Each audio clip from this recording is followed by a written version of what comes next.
Hello everyone, welcome back to my channel. So today I am going to be doing this crisscross French tip design for fall.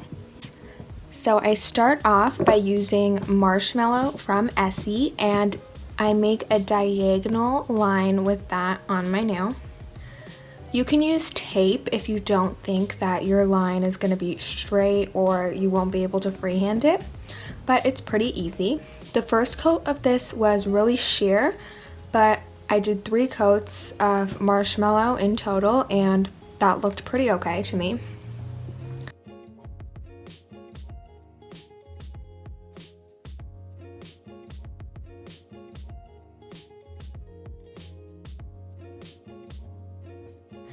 And then I went in with Bolt and Be Bold by Essie again, but this is one of their expressy shades, and I really love their expressy polishes. I don't know why I didn't get them sooner. They are great. I actually like them more than the normal Essie polishes. I should do like a whole different review on them because I can just go on about how much I like them. I like them a lot. But I just repeat the same exact thing.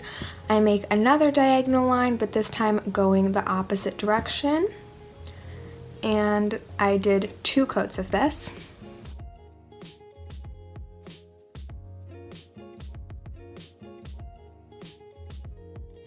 And then I used a top coat to seal everything in, and that's it. It was super easy. It didn't take me that long to do, and I think it is a really cute fall nail art design.